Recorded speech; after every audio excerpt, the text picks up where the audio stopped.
Hello my dear netizens, welcome to common man pictures. தமிழகத்துல சட்டமன்ற தேர்தல் கிட்டத்தட்ட ஏப்ரல் 23 ஸ்டார்ட் ஆகி மே 3 வரைக்கும் ஒரு பெரிய சலசலப்பை ஏற்படுத்தி இருந்துச்சு. எக்ஸிட் போல் ரிசல்ட் எல்லாம் கிட்டத்தட்ட டிஎம்கே அண்ட் ஏடிஎம்கேவை தான் அதிகமா ஆதரிச்சிருந்தாங்க. ஆனா அது எல்லாத்தையும் சுக்கு நூறா உடைச்சிட்டு 108 சீட்டு வரைக்கும் விஜயோட தாவேக்கா வின் பண்ணிருக்கு.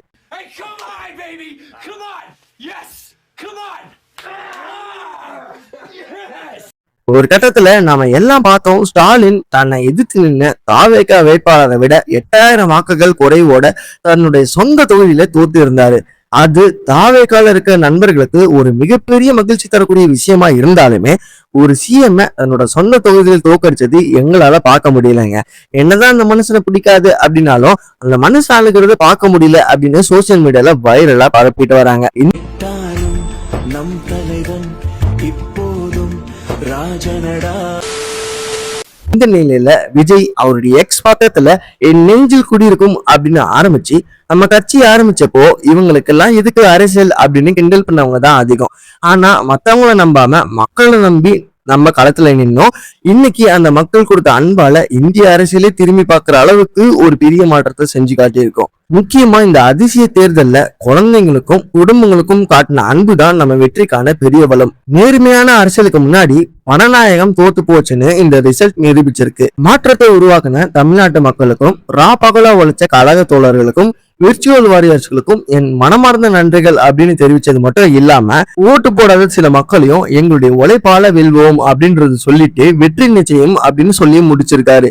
இது பத்தாதுன்னு இலங்கையோட சட்டசபையில தளபதி விஜய் பத்தி பேசிட்டு அவருக்கு வாழ்த்துக்கள் சொல்லி அவருக்கு கச்சத்தீவு மட்டும் கிடையாதுங்க, யாழ்ப்பாணத்தையும் சேர்த்து கொடுத்தீங்கன்னா எங்க சந்தோஷமா பார்த்துப்பாரு அப்படிங்கிற அளவுக்கு நம்பிக்கையோட பேசி நம்ம எல்லாரையும் கௌரவப்பட வச்சிருக்காங்க. முதலமைச்சர் விஜய் அவர்களுக்கு இலங்கை தமிழன் அடக்கப்பட்ட தமிழன் என்ற ஒரு தமிழ் குரலாக பாராட்டுகளை தெரிவித்துக் கொண்டு கச்சதீவை தரமாட்டார் நாங்க சொல்லுறோம். கச்சதீவை மட்டுமில்ல யாழ்ப்பாணத்தையுமே தமிழகத்தில் கொடுக்க சொல்லி தமிழக மக்கள் எங்களை பாதுகாத்துக் கொள்வார்கள். ஆகவே வேதனையா இருந்தாலும்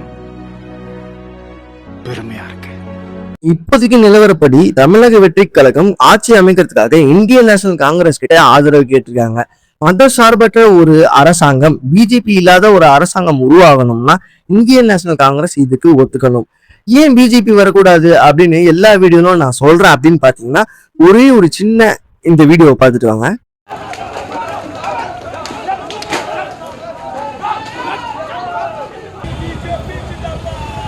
வெஸ்ட் பெங்கால்ல எலெக்ஷன் ஜெயிச்சதுக்கு அப்புறமே ஆப்போசிட் பார்ட்டியான மம்தா பானர்ஜியோடைய சொந்த அலுவலகத்தை போயிட்டு எரிச்சிருக்கிறாங்க பிஜேபியை சேர்ந்த அந்த ரவுடி கும்பல்.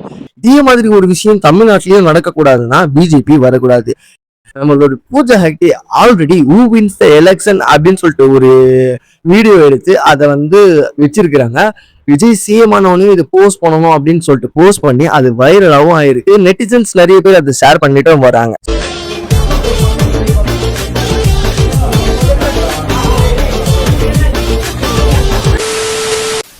ஸோ இதை பத்தி நீங்க என்ன நினைக்கிறீங்க அப்படிங்கறத கமெண்ட் பாக்ஸ்ல கமெண்ட் பண்ணுங்க. மீண்டும் இன்னொரு இன்ட்ரெஸ்டிங்கான வீடியோவோட நான் உங்களை அடுத்த வீடியோல பாக்குறேன். ஸோ அது வரைக்கும் உங்களிடமிருந்து விடைபெறுவது நான் உங்க சித்து. டாடா, பாய் பாய்.